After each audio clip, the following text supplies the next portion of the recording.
నమస్తే, welcome to Aadan.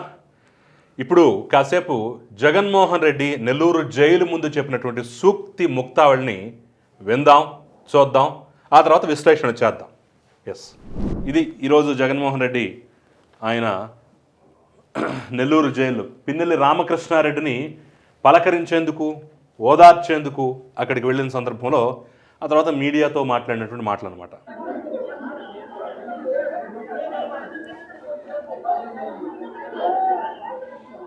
వెనకాల కూడా మనం చూడొచ్చు అంబటి రాంబాబు, అదేవిధంగా అనిల్ కుమార్ యాదవ్, కొంతమంది ప్రముఖులు అయితే కనిపిస్తున్నారు.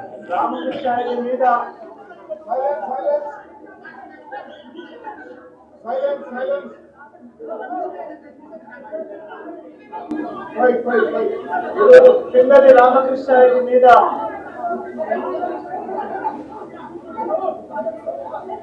తన మీద ఏకంగా 307 అంటే అటెంప్ట్ టు మర్డర్ లాంటి కేసులు పెట్టి ఏ రకంగా అన్యాయంగా తనను జైల్లో నిర్బంధించడం జరుగుతా ఉందో కూడా చూస్తా ఉన్నాం. ఈరోజు రాష్ట్ర వ్యాప్తంగా కూడా ఇదే కార్యక్రమాలు జరుగుతా ఉన్నాయి. రాష్ట్ర వ్యాప్తంగా కూడా కేవలం తెలుగుదేశం పార్టీకి, చంద్రబాబు నాయుడు గారికి ఓటు వేయలేదు అన్న ఒకే ఒక కారణంతో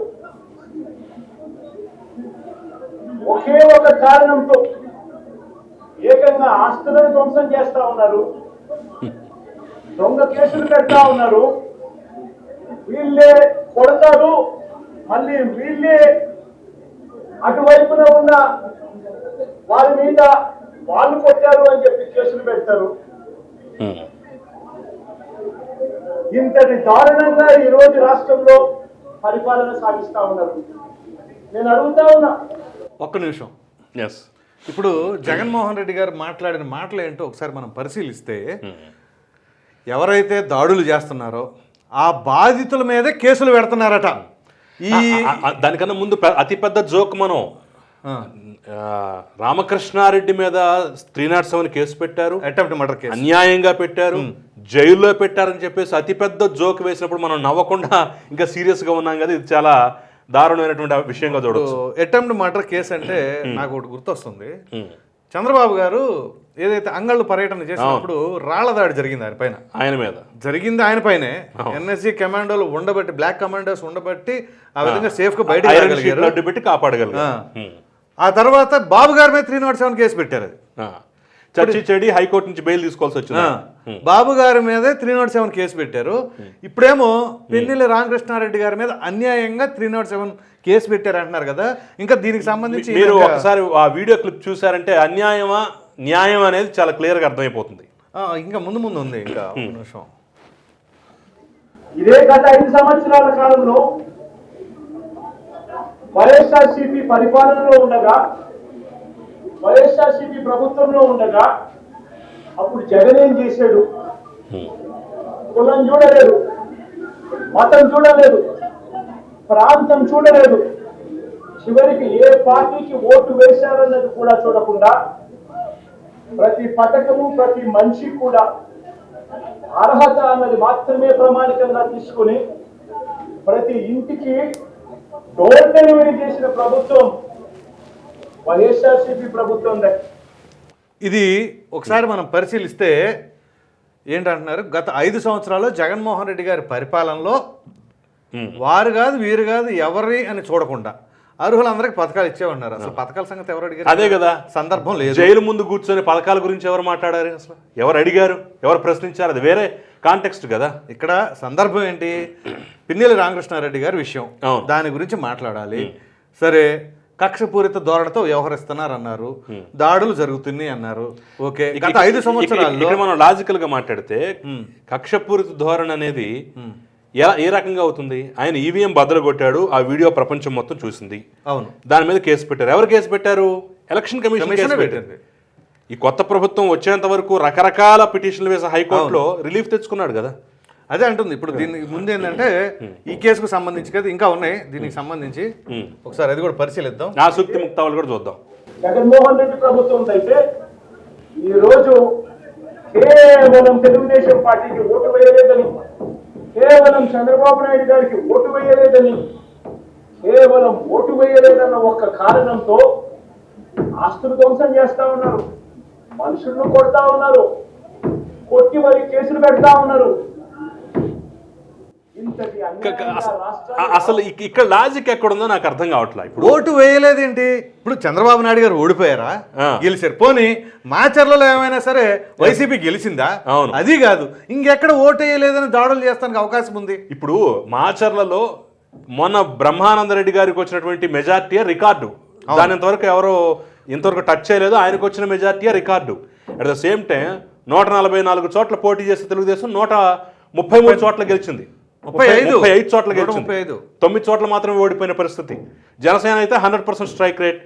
ఎప్పుడూ లేని విధంగా 10 చోట్ల పోటీ చేసి 8 చోట్ల బీజేపీ గెలిచింది. బీజేపీని కూడా ఆ స్థాయిలో ఆదరించారు ప్రజలు. అది గుర్తుపెట్టుకోవాల్సిన అంశం.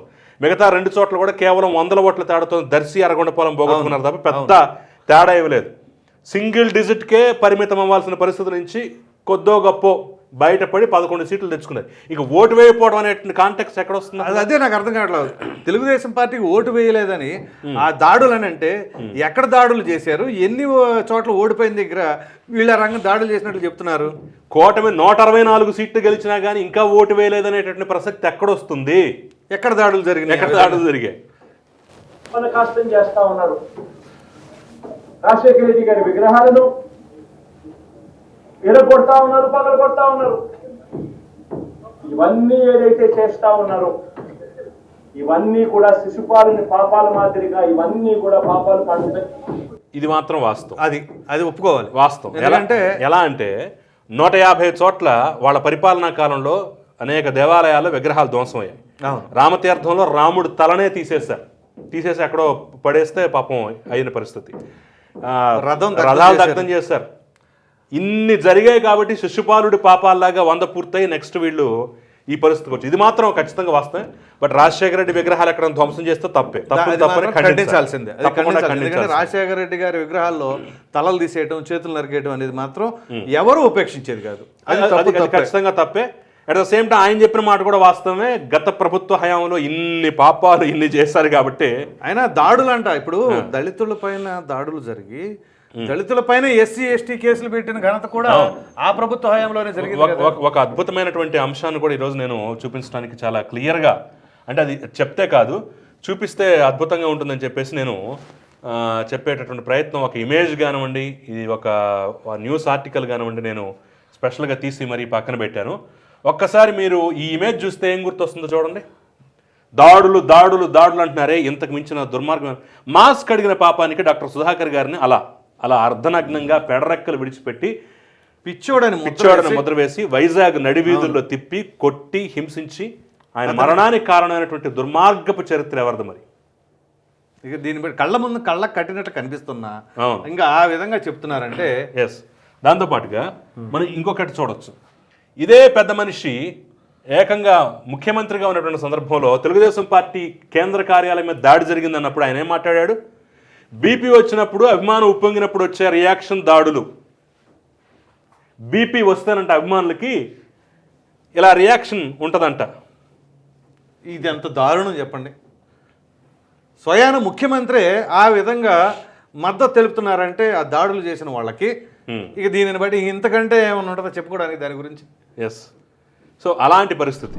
ప్రజాస్వామ్యంలో ఏదైనా కూడా ప్రజలకు మంచి చేసి ప్రజల గుండెల్లో స్థానం సంపాదించుకొని ప్రజల దగ్గరికి వెళ్ళి ఫలాన్ని మంచి చేశాం కాబట్టి మాకు ఓటు వేయండి అని అడిగే పరిస్థితులు ఉండాలి తప్పనించి ఈ మాదిరిగా దౌర్జన్యాలు చేసి, ఈ మాదిరిగా అన్యాయమైన కేసులు బిగించి, ఈ మాదిరిగా ఆస్తులు ధ్వంసం చేసి, ఈ మాదిరిగా ఫియర్ సైకోసిస్ క్రియేట్ చేస్తూ రాజకీయాలు చేస్తే మాత్రం అది ఏ రోజు కూడా నిలబడే రాజకీయం కాదు. తాత్కాలిక మేలేదైనా జరుగుతుందేమో తప్పనిచ్చి తర్వాత ఓటు వేసేటప్పుడు మాత్రం ప్రజలు ఇవన్నీ కూడా ఖచ్చితంగా గుర్తుపెట్టుకుని ఖచ్చితంగా ఇది కూడా చాలా ప్రతి ఒక్కటి యాప్ట్ అవుతుంది. జగన్మోహన్ రెడ్డి గారు మాట్లాడిన ప్రతి మాటకి దాడులు చేసి, దుర్మార్గాలు చేసి, చేస్తే ఆస్తులు ధ్వంసం చేసి ప్రజావేదిక కూల్చివేత అనేది ధ్వంసమే కదా, అది ప్రజాధనమే కదా, దాన్ని ఇంకో దానికి ఉపయోగించుకోవచ్చు. మరి ఆయన ఇంటి పక్కన కొన్ని వందల పదుల సంఖ్యలో పేదల గృహాలను తీసేశారు కదా, తీసేశారు. సెక్యూరిటీ రీజన్ వాళ్ళకి తీసేసి వాళ్ళకి ఎక్కడో ఇచ్చారు. మంగళగిరి మండలంలోని ఆత్మకూరు ప్రాంతంలో అది కూడా అసలు ఇంకా లైట్లు కూడా లేవు వాళ్ళకి అక్కడ.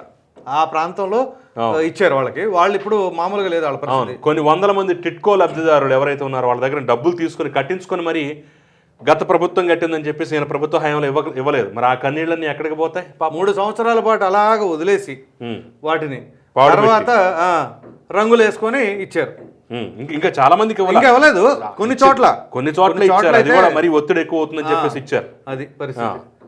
సో ఆయన మాట్లాడిన ప్రతి ఒక్క మాట తిరిగి ఆయనకే రివర్స్ లో బూమరాంగ్ అవుతుందన్న విషయం మరి మర్చిపోయారేమో. ఇంకోటి ఏంటంటే ఆ విషయం అంతా కూడా ప్రజలు ఓట్ల రూపంలో చూపిస్తారన్నారు, చూశారు. అది చూపించారు. ఎగ్జాంపుల్ జరిగి నెల రోజులు కూడా ఓట్ల కౌంటింగ్ అయిపోయి ప్రజలు అవన్నీ కూడా దృష్టిలో పెట్టుకొనే ఎవరైతే మంచి చేశారు, ఎవరు దాడులు చేశారు అవన్నీ గుర్తు చేసుకుని ఓట్ల రూపంలో చూపిస్తారు. సరిగ్గా ఈ రోజుకి 4 రోజులు అంతే కదా, 4వ తేదీ కౌంటింగ్ వచ్చింది మనకి. రిజల్ట్ వచ్చి ఈ పాటికి ఆల్మోస్ట్ క్లియర్ అయిపోయింది. సో 4 రోజుల్లోనే ఈ రకమైనటువంటి కామెంట్లు లెక్క జమ చేసి చంద్రబాబు నాయుడు గారికి గట్టిగా బుద్ధి చెప్పే పరిస్థితులు రోజులు కూడా కొందరిలోనే ఉన్నాయని కూడా ఈ సందర్భంగా చంద్రబాబు నాయుడు గారిలో మార్పు రావాలని సందర్భంగా కూడా తెలియజేస్తా ఉన్నాం. నిజంగా ఇదే విషయానికి వస్తే ప్రజలు ఎందుకు నీకు ఓటేశారు చంద్రబాబు నాయుడు గారు అని చెప్పి ఫస్ట్ చంద్రబాబు నాయుడు ఆలోచన చేయాలి. ఒకవైపున వైఎస్ఆర్ కాంగ్రెస్ పార్టీ ప్రజల్లో వ్యతిరేకత వల్ల ఓడిపోలేదు, ప్రజలకు మంచి చేసి ప్రజలకు మంచి చేసి వైఎస్ఆర్ కాంగ్రెస్ పార్టీ ఓడిపోయింది.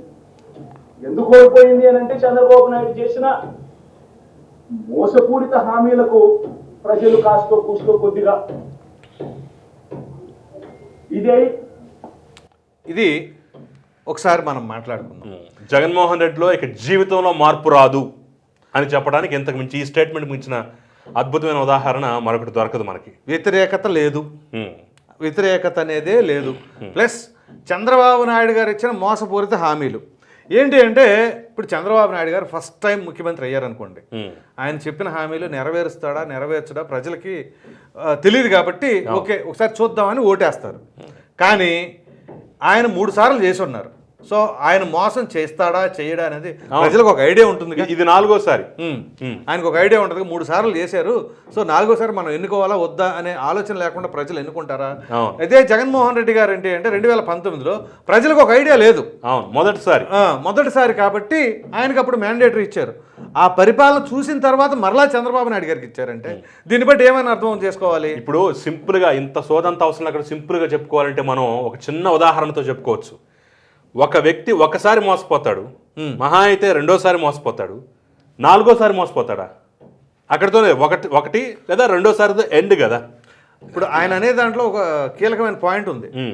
చంద్రబాబు నాయుడు గారు ఒకసారి ఆలోచించుకోవాలి ప్రజలు ఆయనకి ఎందుకు ఓట్లేశారని. ఈయన కూడా ఆలోచించుకోవాలి ప్రజలు ఎందుకు తిరస్కరించారనేది.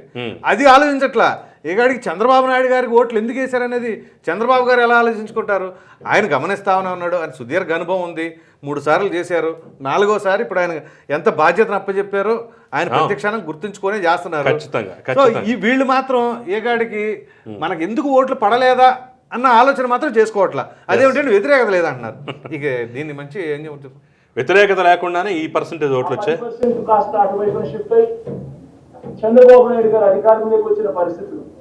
మరి చంద్రబాబు నాయుడు అధికారంలోకి వచ్చిన తర్వాత ఈ రోజు రైతులకు ఇస్తానన్న రైతు భరోసా 20,000 రూపాయలు ప్రతి రైతన్నకి ఇస్తానన్నాడు. వ్యవసాయం స్టార్ట్ అయింది, ఖరీఫ్ మొదలైంది, పంటలు వేగంగా వేస్తా ఉన్నారు రైతన్నలు. ఇంతవరకు రైతు భరోసా 10,000, 20,000 రూపాయలు ఇస్తానన్న దానికి అతి లేదు. పడులు మొదలయ్యాయి. అమ్మఒడి కింద జగన్ 15,000 ఇస్తాను అని అంటే కాదు, చంద్రబాబు నాయుడు వస్తే ఎంతమంది పిల్లలు ఉంటే అంతమందికి ఇస్తాడు, ప్రతి ఒక్కరికి 15,000 ఇస్తాడు అని చెప్పారు. రాష్ట్రంలో 1 కోటి మందికి పైగా పిల్లలు, బడియుడు పిల్లలు ఉన్నారు. బడులు స్టార్ట్ అయ్యాయి. ఆ ప్రతి తల్లి కూడా అడుగుతా ఉంది, తల్లికి వందనం అని పేరు పెట్టావు, అమ్మఒడి అనే పథకాన్ని పేరు మార్చావు, మన డబ్బులు ఏ తల్లి అడిగింది, ఎక్కడ అడిగింది, ఎవరున్నారు, ఎవరిని అడిగారు నాకు అర్థం కాలేదు. ఫస్ట్ పాయింట్ అసలు ఆయన మాట్లాడాల్సినటువంటి కాంటెక్స్ట్ ఇది కదా. రాజకీయ వేదిక అది రాజకీయ వేదిక. మనం మాట్లాడుకోవాల్సింది ఏంటి అంటే, మీరు ఏదైనా బటన్ నొక్కుడు కార్యక్రమం అప్పుడు చూసినా కానీ అది రాజకీయ వేదికే. బటన్ నొక్కుడు కార్యక్రమం అనేది పేరుకు మాత్రమే. కానీ పవన్ కళ్యాణ్ గారిని కూడా పెళ్లిళ్ళ గురించి, భార్యల గురించి ఏ రకంగా మాట్లాడారు ఇక అప్పుడు దాంతో పోలిస్తే ఇక జైలు దగ్గర మాట్లాడటం ఏముంది, అది పరిస్థితి.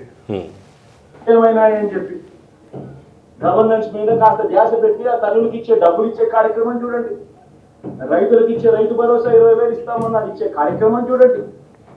ప్రతి అక్క చెల్లెమ్మకు 18 ఏళ్ళు పైబడిన ప్రతి అక్క చెల్లెమ్మకు ప్రతి ఒక్కరికి 1,500 రూపాయలు ఇస్తామని చెప్పారు. అంటే సంవత్సరానికి 18,000 రూపాయలు. రాష్ట్రంలో 4,12,00,000 మంది ఓటర్లు ఉండాలని చెప్పి మనమే లెక్కలు తెలియదు. అందులో దాదాపుగా 2,10,00,000 మంది మహిళా ఓటర్లు. ఇక్కడ జగన్మోహన్ రెడ్డి గారు చెప్పినవన్నీ మీరు కనుక గమనిస్తే సంక్షేమ పథకాలకు సంబంధించి తప్ప ఇంకా ఏ పదమైనా ఎక్కడైనా మాట్లాడారా? పోలవరం గురించి శ్వేతపత్రం విడుదల చేశారు కదా, అక్కడ పోలవరం వెళ్ళారు కదా, ఎక్స్పర్ట్స్ని తీసుకొచ్చారు కదా, మరి వాటి గురించి ఎక్కడైనా మాట్లాడారా? రాజధాని అమరావతి మీద శ్వేతపత్రం విడుదల చేశారు కదా, రాజధాని పరిస్థితి ఏంటి, ఏ విధంగా చేయబోతున్నాము అనే ప్రణాళికను కూడా సిద్ధం చేశారు కదా. ఇక్కడ ఇంకొక కామెంట్ మనకు వస్తుంది. ఇప్పుడు ఈయన వాళ్ళు ఇచ్చిన హామీలు నెరవేర్చని చెప్పేసి అడుగుతున్నారు. ఓకే, ఈయన ఇచ్చిన హామీ, ఈయన ఎగ్గొట్టిన విద్యా దీవెనలు, ఈయన ఎగ్గొట్టినటువంటి విద్యా కానుకలు, ఈయన ఎగ్గొట్టినటువంటి అమ్మఒడి డబ్బులు, ఈయన ఎగ్గొట్టినటువంటి మిగతా ఏవైతే ఉన్నాయో ఇప్పుడు పథకాలకు సంబంధించి జనవరిలో బటన్ నొక్కారు. మామూలుగా బటన్ నొక్కుడు కార్యక్రమం అంటే ఏంటి? ఇవాళ బటన్ నొక్కితే ఒకవేళ నిధులు కొంచెం అటు ఇటు అయినా రేపు లేకపోతే ఎల్లుండి. ఇప్పుడు మీరు స్విచ్ వాళ్ళు వేసారు అనుకోండి, లైట్ ఇప్పుడు వెలగాలనా లేకపోతే ఎల్లుండో లేకపోతే అవతల ఎల్లుండి వెలగాలనా, సో అలా వేశారు. వేసిన తర్వాత ఎలక్షన్ కమిషన్ ఎలక్షన్ కోడ్ వచ్చిన తర్వాత 6 నెలల తర్వాత తీరిగ్గా మేము జనవరిలో నొక్కామండి ఇప్పుడు వేస్తామని చెప్పేసి అది కూడా ఉత్తిదే.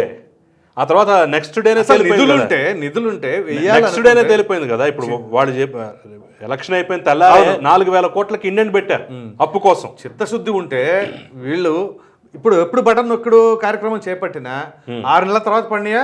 ఎలక్షన్స్ వచ్చినప్పుడు మాత్రం ఈ పరిస్థితి ఉందా? మరి గతంలో అంతకుముందు బటన్ నొక్కారు, ఆ రోజో లేదా తర్వాత రోజో పడినాయి కదా అకౌంట్లో. కానీ 2024 జనవరిలో నొక్కినప్పుడు మాత్రం ఎందుకు పనిచేయాలి బటను? అది ప్రజలు ఆలోచించరా? రైతు భరోసా పేరుతోటి 13,500 ఇస్తామని చెప్పేసి 7,500 ఇచ్చారు. పిఎం కిసాన్ డబ్బులు కూడా కేంద్రం వాళ్ళ దాన్ని కూడా పరిస్థితి కదా చెప్పారు. అట్లా ఉంటది. అమ్మఒడిలో కూడా ఆ ట్యాక్స్ అని ఈ ట్యాక్స్ అని మరుగుదొడ్ల కోసం దానికి సందర్భాలు ఎన్ని ఉన్నాయి. నిండిన మహిళా ఓటర్లు మరి 2,10,00,000 మంది ఈ మహిళా ఓటర్లందరూ కూడా 18 ఏళ్ళు నిండిన ఈ మహిళా ఓటర్లందరూ కూడా వీళ్ళందరూ కూడా ఈరోజు అడుగుతా ఉన్నారు. ఇక్కడ గమనించాల్సిన మరొక ముఖ్యమైన పాయింట్ ఏంటంటే వాళ్ళు ప్రజలుగా కాదు, ఈయన ఇంకా ఓటర్లుగానే గుర్తిస్తున్నాడు. సహజంగా ఇంతమంది మహిళలు ఉన్నారండి, ఇంతమంది పురుషులు ఉన్నారండి, ఇంతమంది వృద్ధులు ఉన్నారని, పిల్లలు ఉన్నారని చెప్పి లెక్కలు చెప్తారు. కానీ ఆ లబ్ధిదారులు కూడా కాదు, మహిళా ఓటర్లే. ఎంతసేపటికి ఓటర్లో అదే అంటుంది వీళ్ళు ఏకాడికి రాజకీయమే. ఏమైంది 1,500 రూపాయలు ఇచ్చే కార్యక్రమాలు అని చెప్పి అడుగుతా ఉన్నారు. వాటి మీద ధ్యాస పెట్టే కార్యక్రమం చంద్రబాబు నాయుడు చేయాలి. ఏమీ కూడా చేయకుండా కేవలం భయాందోళనలు క్రియేట్ చేయాలి, రాష్ట్రంలో రావణ కాష్టం సృష్టించాలి, దొంగ కేసులు పెట్టాలి, ఇరికించాలి, ఆస్తులను ధ్వంసం చేయాలి. వైఎస్ఆర్సీపీ అభిమానులైనా, వైఎస్ఆర్సీపీ కార్యకర్తలైనా, వైఎస్ఆర్సీపీకి ఓటు వేసిన వారైనా కూడా ఎవరిని కూడా ఉంచకూడదు అన్న దుర్మార్గపు ఆలోచనలతో అడుగును ముందుకు వేయడం అతి హేయమైన రాజకీయం అని కూడా ఈ సందర్భంగా తెలియజేస్తా ఉన్నాను. ఇదే రామకృష్ణారెడ్డి విషయానికి వస్తే ఇప్పుడు వచ్చారు అన్యాయమైన పరిస్థితిలో కేసులు విధించారు అన్నది ఒకసారి అందరూ కూడా ఆలోచన చేయమని కోరుతా ఉన్నారు. అన్యాయం అంట. ఇదే విషయం కారంపూడి ఘటన జరిగింది ఎప్పుడు? ఎన్నికలు అయిపోయిన తర్వాత మరుసటి రోజు, అంటే మే 14వ తారీఖున కారంపూడిలో ఘటన జరిగింది. కారంపూడిలో ఏం ఘటన జరిగింది, ఎందుకు జరిగింది? కారంపూడిలో తెలుగుదేశం పార్టీ చేసిన ఆకృత్యాలకు ఒక ఎస్సీ కుటుంబంలో ఉన్న మహిళలు ఇబ్బంది పడే పరిస్థితి లేకపోయినప్పుడు వాళ్ళను పరామర్శించడానికి డిఎస్పీ అనుమతి తీసుకునే మరుసటి రోజు, ఎన్నికలు అయిపోయిన మరుసటి రోజు ఎమ్మెల్యే బయలుదేరాడు. ఎమ్మెల్యే కారంపూడికి చేరుకోక మునిపే ఆ ఎస్సీ కుటుంబం అనేది కారంపూడి అటువైపున ఉంటే, ఊరికి అటువైపున వాళ్ళు ఇల్లు ఉంటే, ఆ ఊరు ఎంటర్ కాక మునిపే తనని అడ్డగించడము, అక్కడే గొడవ జరగడము, గొడవ జరిగేది టౌన్ లో జరుగుతా ఉంది, ఇక్కడ నుంచి ఇక్కడ అడ్డగించినారు. అసలు సిఐ నారాయణ స్వామిని సిఐ కనీసం ఎమ్మెల్యే కనీసం తటస్థపడలేదు. సో ఇది వ్యవహారం ఏంటంటే చాలా సౌమ్యుడు, చాలా నెమ్మదస్తుడు, చాలా మంచివాడైనటువంటి పిన్నెల రామకృష్ణారెడ్డి మీద అన్యాయంగా కేసు పెడతారా? ఆయన ఈవీఎం ధ్వంసం చేశాడంటారా? ఆయన నంబూరు శేషగిరిరావుని గొడ్డలతో నరికాడని చెప్పేసి అంటారా? ఆయన అసలు మాచర్లలో చాలా ప్రశాంతంగా ఉంది, భజనలో భగవద్గీత సత్సంగాలు జరుగుతుంటే మీరు గొడవలు జరిగాయంటారా అని చెప్పేసి ఈ రకమైనటువంటి ఇక్కడ ఒక విషయం ఉంది. ఎన్నికలు అయిపోయిన తర్వాత తేదీ అంటే 14వ తేదీన ఏది ఒక కుటుంబాన్ని పరామర్శిస్తానికి వెళ్తుంటేనే, కానీ అసలు జరిగిన ఘటన ఏంటో తెలుసా? ఎన్నికలు అయిపోయిన తర్వాత ఎందుకు తిరిగారో తెలియదు, సుమారుగా 150 నుంచి 200 మంది మారణాయుధాలతో రోడ్ల పైన తిరిగారు. అది ఎవరో బస్సులో వెళ్తా వీడియో ఫుటేజ్ తీశారు, అది చూశారు కదా, దానివల్లనే కదా ఇదంతా. అసలు ఆ విషయం ఎక్కడ పిన్నెల్లి రామకృష్ణారెడ్డి తమ్ముడు ఏకంగా లుంగి కట్టేసుకుని మొహానికి గుడ్డ కట్టేసుకుని రాడ్లు పట్టుకుని తిరిగినటువంటి ఎక్కడ వదిలేశారు? అసలు ఆ మ్యాటర్ ఎక్కడన్నా ఉందా ఇక్కడ? అది ఎక్కడా లేదు, దాన్ని స్కిప్ చేశారు. ఇంకొకసారి ఏనండి ఇది తటస్థపడలేదు. ఆయన మీద ఆ గొడవ పెట్టినప్పుడు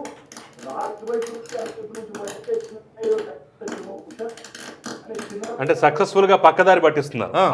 అసలు విషయం ఏంటంటే ఈవీఎం ధ్వంసం చేసినందుకు, ఆ తర్వాత తెలుగుదేశం పార్టీ కార్యకర్త నంబూరు శేషగిరిరావు మీద గొడ్డలతో దాడి చేసినందుకు ఆయన ఏకంగా సుప్రీంకోర్టు వరకు వెళ్ళి ఫైట్ చేసినటువంటి సందర్భం. వీటి మీద మెయిన్ ఛార్జెస్ ఇవి, ఆ తర్వాత అవన్నీ మిగతావి.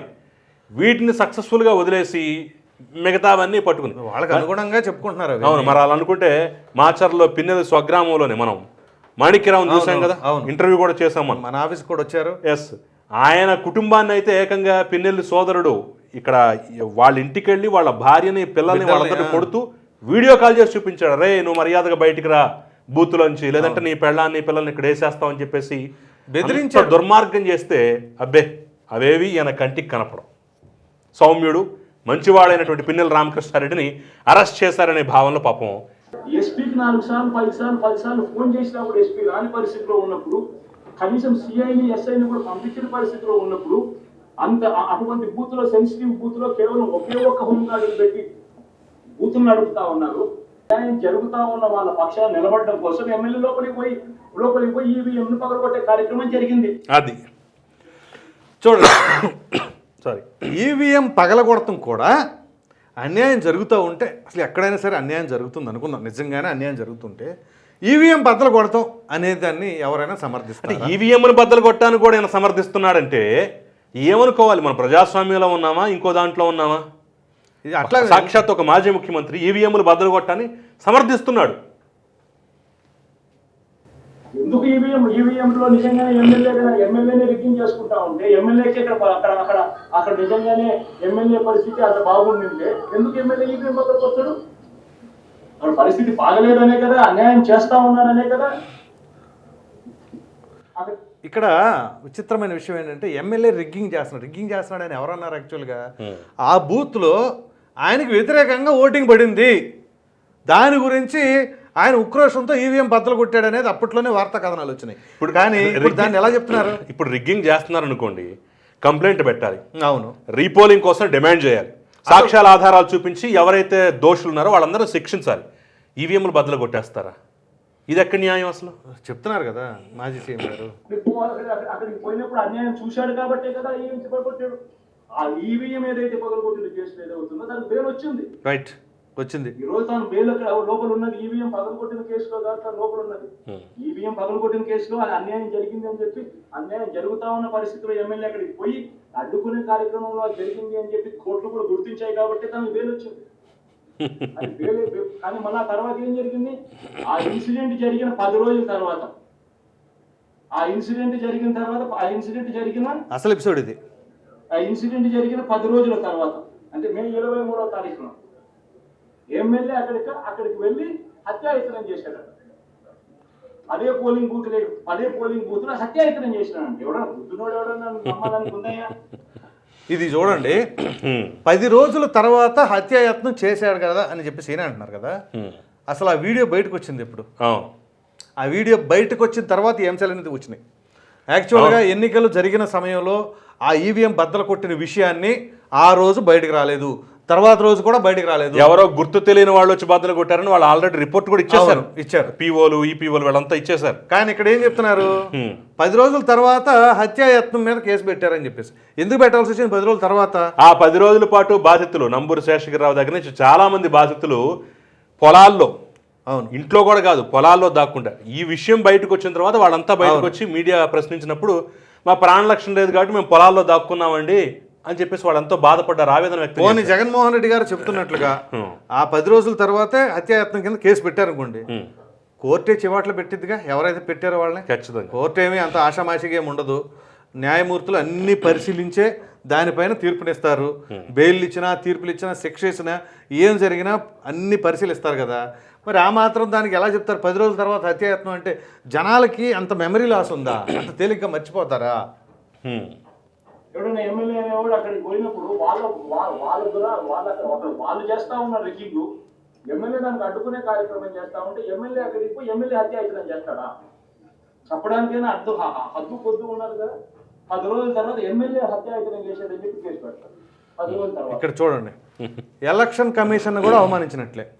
రిగ్గింగ్ జరుగుతుంటే ఎమ్మెల్యే వెళ్ళేంత వరకు ఎవరు ఏమీ చేయలేదా అంటే ఎలక్షన్ కమిషన్ అక్కడ ఉన్న అధికారులు ఏం చేస్తున్నట్లు? పోలింగ్ ఆఫీసర్ ఉంటారు, రిటర్నింగ్ ఆఫీసర్ ఉంటారు. చిన్న లాజిక్ మనం మాట్లాడితే ఆ ఈవీఎం ధ్వంసం చేసిన వీడియో బయటకు వచ్చింది, అలాగే రిగ్గింగ్ చేసినటువంటి వీడియోలు కూడా బయట పెట్టమని రిక్వెస్ట్ చేయాలి కదా. సుప్రీంకోర్టుకి వెళ్ళి, హైకోర్టుకి వెళ్ళి, సుప్రీంకోర్టుకి వెళ్ళి, ఎలక్షన్ కమిషన్ దరఖాస్తు పెట్టుకోండి, ఫిర్యాదు చేసుకోండి, ఈ వీడియో వచ్చిందండి, దానికి ముందు వీడియో, దానికి వెనక వీడియోలు కూడా పంపించండి అని చెప్పేసి అంటే చచ్చినట్టుగా వాళ్ళు పంపించాలి కదా. పోనీ మీకు పంపించకపోయినా కోర్టుకు చూపించాలి కదా. ఖచ్చితంగా చూపించాలి. అప్పుడు తెలుస్తుంది కదా రిగ్గింగ్ జరిగిందా జరగలేదా అని చెప్పేసి. అబ్బాయి అదేం కాదు, అసలు రిగ్గింగ్ జరిగిందని చెప్పేసి ఈవీఎం ధ్వంసం చేయడం ఏంటి? అసలు ఎక్కడ లాజిక్ ఉందా? నిజంగానే అటువంటి ఇన్సిడెంట్ జరిగిందంటే సిట్టు 17వ తారీఖు నుంచి మే 17వ తారీఖు నుంచి 20వ తారీఖు లోపల మధ్యలో ఇచ్చిన రిపోర్ట్ లో ఆ సిట్ లో అది చెప్పాలి కదా. జరిగింది, ఎమ్మెల్యే అనే వ్యక్తి హత్యాయత్నం చేసే కార్యక్రమం చేశాడు అని చెప్పి రావాలి కదా. మరి ఎందుకు సిట్ రిపోర్ట్ లో రాలేదు? ఈ రకంగా ఒక మనిషిని కేవలం 4 సార్లు ఎమ్మెల్యే తాను 2000 కన్సిస్టెంట్ గా 4 సార్లు ఎమ్మెల్యే గెలిచాడు. 2009లో గెలిచాడు, 2011లో గెలిచాడు, 2014లో గెలిచాడు, 2019లో గెలిచాడు. ఒక మనిషి కన్సిస్టెంట్. ఇక్కడ ఇది అర్థం చేసుకోండి, 4 సార్లు గెలిచిన ఎమ్మెల్యే వరుసగా. కానీ జగన్మోహన్ రెడ్డి గారి పాలన అయిన తర్వాత గెలిచిన దాఖలాలు ఒకసారి కూడా లేదు కదా. అది వచ్చిందే ఒకసారి అవకాశం. ఆ అవకాశం కాస్త జగన్మోహన్ రెడ్డి గారు ఒకసారి పరిపాలించాక ఆయనకి ఆ పరిస్థితి వచ్చింది. దానికి కారణం ఎవరై ఉంటారు? కాదు ఆయన 4 సార్లు గెలిచాడు కాదు మంచోడు, 4 సార్లు గెలిపించాడు కాదు మంచోడు. అతను తప్పు చేశాడంటే మనం ఒప్పుకోవడానికి వీల్లేదు, నమ్మటానికి వీల్లేదు. ఇప్పుడు 4 సార్లు గెలిచిన ఆయన కూడా ఓటమి పాలయ్యాడంటే దానికి కారణం ఎవరై ఉంటారు? అదే కదా. మరి ఈ లెక్కన చంద్రబాబు నాయుడు 9 సార్లు 10 సార్లు గెలిచాడు, మరి ఆయన మీద ఎందుకు కేసులు పెట్టారు? ఇన్ని సార్లు వరుసకు గెలిపిస్తూ వస్తున్నారంటే ఆయన కూడా మంచోడు అన్నట్టే కదా. మీ లాజిక్ ప్రకారం, లెక్క ప్రకారం అదే కదా రావాల్సింది. అదేవిధంగా పొన్నూరులో దుల్లిపాల్ నరేంద్ర గారు కూడా కేసులు పెట్టారు. ఆయన వరుస గెలుస్తాను 4 రోజులు ఏమో జైలు పాలు చేశారు కదా. మరి దేవినేని ఉమామహేశ్వరరావు కూడా 4 సార్లు గెలిచాడు కదా. 4 సార్లు గెలిస్తే మంచోడు అన్నప్పుడు మరి వీళ్ళంతా మంచోళ్ళు, వీళ్ళని ఎలా జైలు పాలు చేశారు మీరు? 4 సార్లు ఎమ్మెల్యే గెలుస్తూ వస్తున్నాడు అని అంటే ఆ మనిషి మంచోడు కాబట్టి గెలుస్తూ వచ్చాడు, ఆ మనిషి మంచోడు కాబట్టి ప్రజలు ఆశీర్వదిస్తూ వచ్చాడు. అటువంటి వ్యక్తిని తీసుకొని వచ్చి తప్పుడు కేసులలో ఈ మాదిరిగా బిగించడం ధర్మం.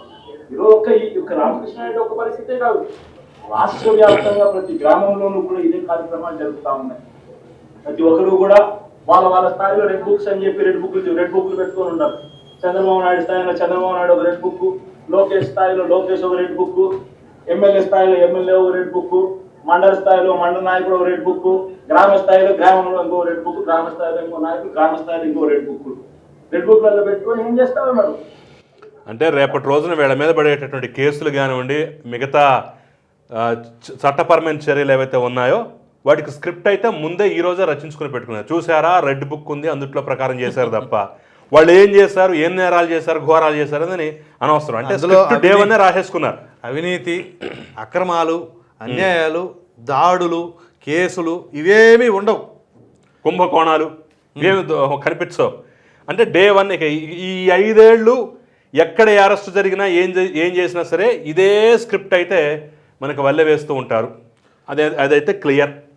సో ఓవరాల్గా ఈరోజు పిన్నెల్లి రామకృష్ణారెడ్డి గారిని పరామర్శిస్తానికి వెళ్ళి ఉమ్, అక్కడ కాస్త రాజకీయ కోణంలో మాట్లాడి వీళ్ళు చెప్పిన మాటలు ఏవైతే ఉన్నాయో అవి తిరిగి వాళ్ళకే తగిలేలాగా, పైగా పిన్నెల్లి రామకృష్ణారెడ్డి గారు సౌమ్యుడు, మంచివాడు, మరి ఆర్థికంగా అంతంత మాత్రం డైలాగ్ కొట్టలేదు కానివ్వండి, 4 సార్లు గెలిచాడు కాబట్టి మంచివాడనే కొత్త సూత్రీకరణ. అంటే 4-5 సార్లు వరుసగా గెలుచుకుంటూ పోతే వాళ్ళు ఎన్ని పాపాలు చేసినా, ఎన్ని అన్యాయాలు చేసినా మంచివాడిగా మనం గుర్తించాలనే ఒక సంకేతాన్ని అయితే సక్సెస్ఫుల్గా పంపించగలిగారు మాజీ ముఖ్యమంత్రి గారు. ఇది దీనిపైన విశ్లేషణ. Thank you.